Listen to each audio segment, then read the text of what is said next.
Welcome to World Wrap, your global snapshot for Wednesday, May 14, 2025. Here's what's happening around the world.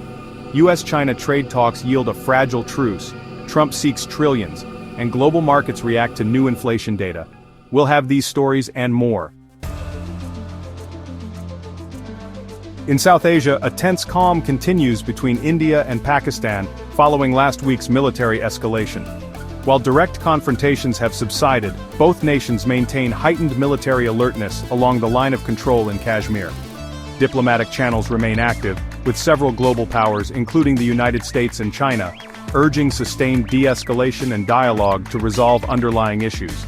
India also continues to focus on domestic economic development, with new figures on industrial output for April expected later this week, which will be watched closely for signs of growth amidst global uncertainties. The Reserve Bank of India is reportedly monitoring inflation trends carefully. In Bangladesh, the government is rolling out new support measures for its crucial garment industry, aiming to boost exports. Sri Lanka continues negotiations with international creditors regarding its debt restructuring program. Meanwhile, in Southeast Asia, ASEAN member states are preparing for upcoming discussions on enhancing regional economic integration and digital trade. A key focus is on harmonizing standards for emerging technologies and improving cross-border data flows. In Indonesia, the government is pushing forward with its plans to develop a domestic electric vehicle battery supply chain, announcing new incentives for investment in nickel processing facilities. Thailand is seeing a rebound in its tourism sector, with new government campaigns launched to attract visitors from key Asian and European markets. Across East Asia, Japan's technology sector saw SoftBank Group report its latest quarterly earnings today, with a significant focus on its Vision Fund's performance and future AI investments. The Japanese government is also considering new measures to support its semiconductor industry amidst global supply chain shifts. In South Korea, tech giants like Samsung and LG are showcasing new advancements in display technology and smart home devices at a major regional tech expo that opened in Seoul today. South Korean automakers are also expanding their EV and hybrid vehicle lineups. Watch for further updates on the India-Pakistan situation and ASEAN's upcoming economic ministers meeting. In China, the major headline is the fragile trade truce reached with the United States over the weekend in Geneva. While both sides agreed to a 90-day pause and a reduction in some recently imposed tariffs, significant underlying issues remain unresolved. Chinese Commerce Ministry officials today emphasized the need for sincere and equal negotiations to find lasting solutions. The government is also continuing its efforts to bolster the domestic economy, with a focus on stimulating consumer demand and supporting the private sector, following the recent enactment of the Private Economy Promotion Law. In technology, Chinese firms are accelerating their development of domestic AI chips and large language models, aiming for greater self-sufficiency. Reports also indicate China is expanding its renewable energy infrastructure at a rapid pace, particularly in solar and wind power.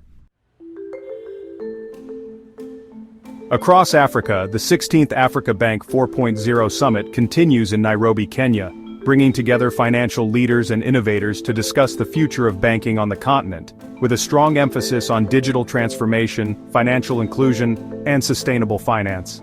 Several announcements on new fintech partnerships and mobile banking initiatives are expected.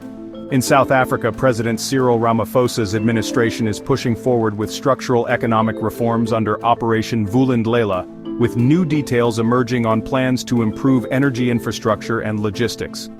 Nigeria is seeing increased investment in its agricultural technology sector, aimed at boosting food security and empowering smallholder farmers.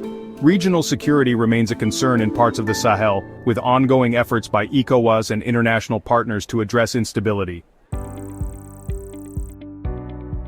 Short transition sound.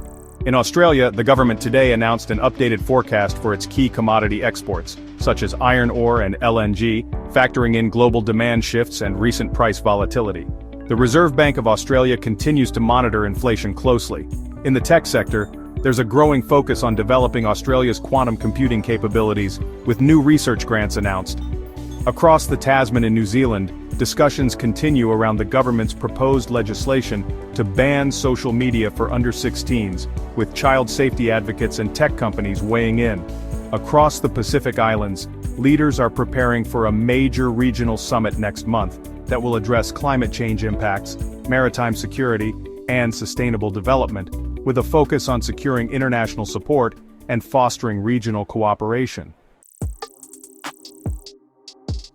Short transition sound. In Saudi Arabia and the United Arab Emirates, economic diversification efforts continue. Saudi Arabia announced new tourism infrastructure projects today as part of its Vision 2030 plan, aiming to attract a wider range of international visitors. The UAE is hosting a major investment forum this week, focused on renewable energy and sustainable technologies in the Middle East. The humanitarian situation in Gaza remains dire, with international aid agencies reporting severe difficulties in delivering essential supplies, despite ongoing calls for unimpeded access. While direct conflict has seen a temporary lull in some areas, the risk of escalation persists. Diplomatic efforts continue to seek a more permanent ceasefire and a path towards a long-term resolution. Oil markets are closely watching OPEC, plus statements for any indications of future production policy adjustments. President Donald Trump is in Riyadh, Saudi Arabia, where he met with Crown Prince Mohammed bin Salman, also known as MBS. The meeting sparked speculation about potential discussions on fighter jet deals, a unified stance against Iran, and a landmark economic deal to strengthen U.S.-Saudi relations.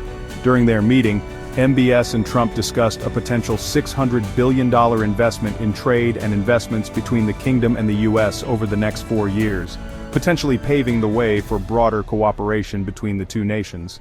It is further speculated that trillions more are being sought as investments into the U.S., with a slate of who's who in business as part of the entourage. In the United Kingdom, new inflation figures for April were released this morning, showing a slight moderation but remaining above the Bank of England's target, adding complexity to future interest rate decisions. In Germany, Chancellor Friedrich Merz's new coalition government is outlining its key policy priorities, with a focus on economic revival and defense spending. France is seeing ongoing debates regarding pension reforms and their social impact.